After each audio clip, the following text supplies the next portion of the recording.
The Civic Platform Party wants to silence discussion of illegal immigration. Thus, Donald Tusk's government has shifted to local government some of the inconvenient tasks dealing with the admission of newcomers from Asia and the Middle East. We refer to the foreigners' integration centres being created. The passivity of the Polish services to the events from the Polish-German border is a tacit acquiescence to their relocation, even before the Migration Pact comes into force. No discussion, thank you. This is what Civic Platform councillor Stanisław Kaup said, because Civic Platform abhors discussion of illegal migration. So the position of Law and Justice councillors expressing opposition to the creation of the Centre for Integration of Foreigners in Szczecin was rejected without discussion and ended up closing the mouth of the opposition. Law and Justice councillor Dariusz Smoliński explained. But it so happens that according to all surveys, the opposition represents the opinion of the vast majority of the public on this issue. Meanwhile, photos from a city council session in Płock on the same issue prove that the Civic Platform Party is afraid of confronting the people. Unfortunately, the city guard in Płock is trying to block the entrance of residents to a council session on migrants. We are entering the session, ladies and gentlemen, and they have entered. But this is another situation that shows that the topic of illegal migration has become a hot potato, because it is not the government, but local government that directly feel the public's breath when deciding to establish foreigner integration centres. We oppose it. This was also the case yesterday at the session in Piotrów Trybunalski. And on a daily basis on our western border, German police check and transfer migrants to Poland. Why are they bringing them here? Because after the lowering of the level of security at home, Germans no longer want migrants. When asked about the legality of this practice, Justice Minister Adam Bodnar did not dare to take a position. I leave it to colleagues who deal with internal affairs to comment on issues that concern them. The officials of the Ministry of Internal Affairs and Administration were addressed by Law and Justice MP Paweł Jabłoński during a meeting of the Parliamentary Committee on Polish-German Affairs. He asked about the numbers, as the Germans report they have sent 10,000 people back to Poland during the year. They have admitted, in fact, that they have no knowledge, they have no control, that Germany does exactly what it wants, and the Polish government doesn't react. We demand that the Polish government ask the German government and the European Union for the legal basis, because in our opinion, this is illegal. The Polish side doesn't keep any statistics, so we don't know how many illegal immigrants from Germany have already come to us. The Germans are bringing migrants to Poland, also using joint posts of German police and Polish border guards. The border guard informed the portal niezależne.pl. Foreigners transferred by German services to Poland under the Dublin agreements and readmission agreements are picked up by officers at designated locations on both sides of the border, including at joint Polish-German posts, including those on the German side of the border. And when, on the occasion of the opening of such a post in Tuplica, we asked the Lubuskie governor's government representative about this, he fled. I won't comment on this because it's not very reasonable. And all this is taking place a year before the Migration Pact, i.e. the forced relocation of newcomers from Asia and Africa to EU countries, comes into force. At this point, it is important to recall the document of the Union of Polish Metropolises, signed by the mayors of the country's largest cities, including Rafał Trzaskowski, in which local government officials appealed to the United Right government to cooperate on the issue of migrant relocation. For many years, we have maintained our willingness to cooperate with the government, administration and social organisations on topics related to successive migration crises. We expressed it, for example, in 2015 in the position paper on relocation and resettlement of refugees, in 2017 in the Declaration on Cooperation in the Field of Migration, and in 2020.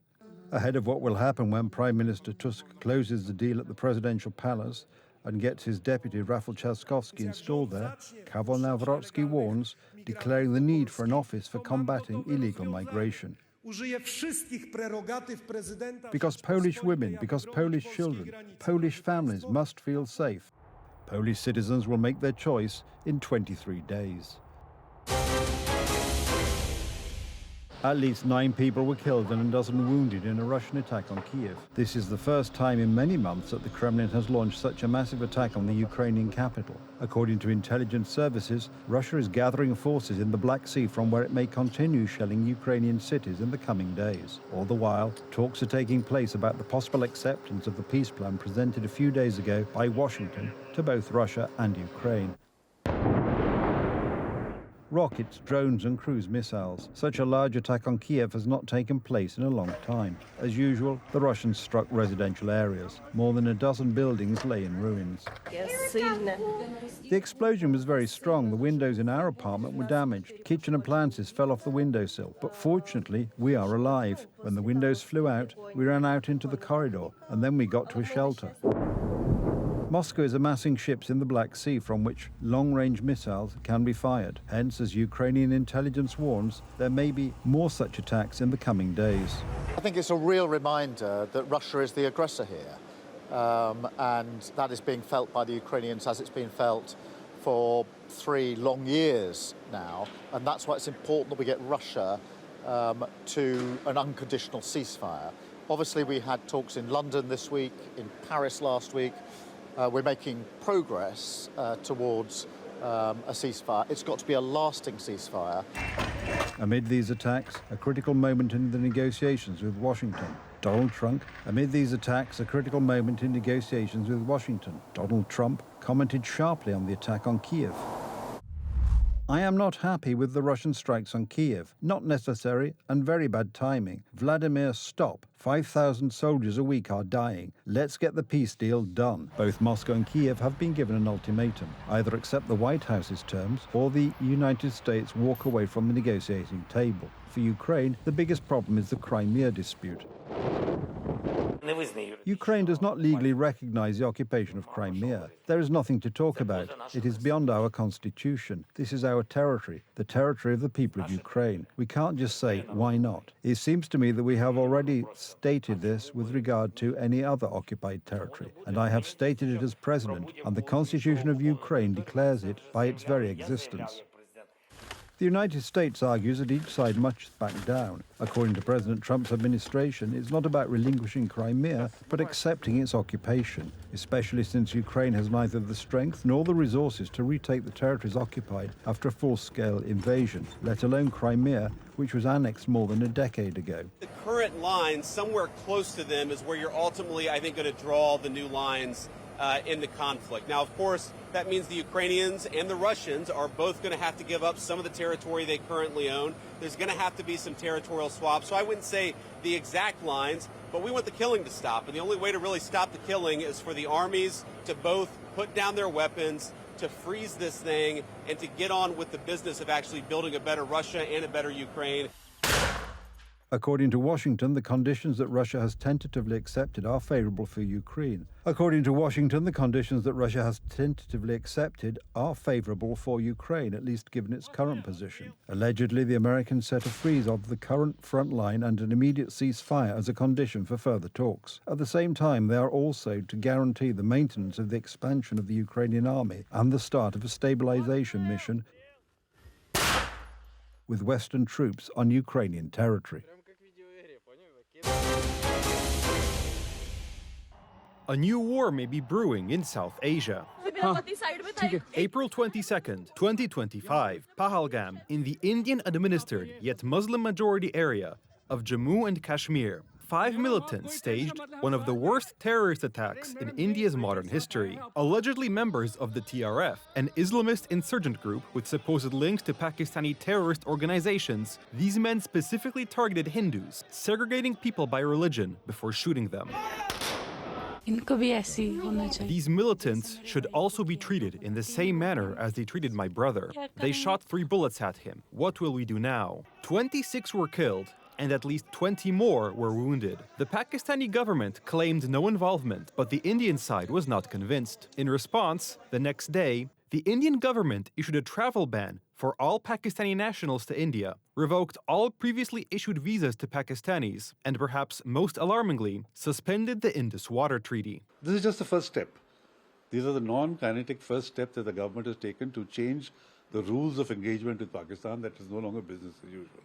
The Indus Water Treaty is a water-sharing agreement signed between India and Pakistan in 1960. The Indus River and most of its tributaries flows through India before entering Pakistani territory, where it supplies Pakistan with roughly 80% of its water. In short, the treaty limits how much of the Indus River's water India can use, so as not to plunge Pakistan into a drought. As is, Pakistan is already a water-stressed country. Suspending the treaty amounts to a threat against Pakistan's water supply, which, if carried out, Pakistan is likely to interpret as an act of war. This is water terrorism. International institutions should come forward and stop the Indians from their designs. Pakistan has, in turn, shut off its airspace to Indian flights and suspended all trade with India. The situation is dynamic, evolving by the hour. If these escalations continue, however, it is likely that in the coming days or even hours, an all-out war could break out between India and Pakistan, two nuclear powers. India will identify, track, and punish every terrorist and their backers. How deadly such a war would be, and how severe of a refugee crisis it would cause, remains, as of April 25th, 7 p.m. GMT, firmly in the realm of speculation. If neither side backs down, however, the world could soon find out.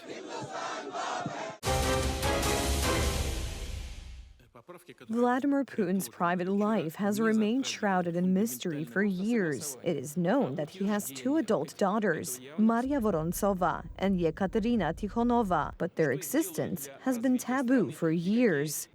Photos of a boy who resembles Putin when he was a child have appeared in Western media. According to unconfirmed sources, this is Ivan Vladimirovich Putin, the 10-year-old son of one of the world's most dangerous men, and Alina Kabayeva, a world champion in artistic gymnastics. As Britain's Daily Mail reports, the boy's life, like Putin's, is more like that of children from families in Tsarist Russia or post-war communist warlords. Ivan will also be perceived in this way as a very, very privileged person, isolated from reality, but at the same time educated and prepared to hold important positions in the Russian state in the future, to simply maintain the political system that his father maintained. The leaked photos have caused a lot of controversy. Another Ivan living in luxury, while poor people are dying for his power, money, and glory. According to experts, there are two reasons why these photos were leaked just now. Internal gamesmanship in the Kremlin. Someone wants to show that they have secret information. Or there is a second option.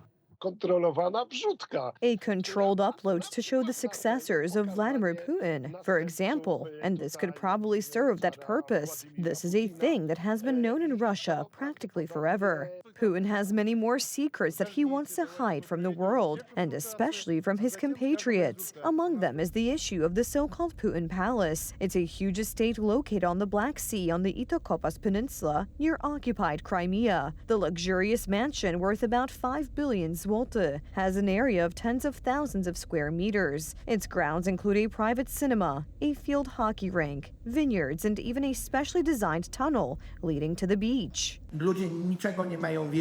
People are not supposed to know anything, because this is supposed to be a wildlife hunting menacing chief of a totalitarian state. Anything that slips out of that control is dangerous, is seen as something that can undermine the authorities, that can shatter the image of a great leader. Putin would prefer to keep his private life hidden from the public. Such is the case with his assets stolen from his countrymen and estimated to be as much as $1 trillion. The 72-year-old criminal may already be naming heirs to that fortune, including perhaps his alleged son Ivan. The authenticity of the boy's photos has not been officially confirmed, and there are many indications that it won't be for a long time. In Russia, the transfer of power has always been shrouded in an aura of mystery and symbolism.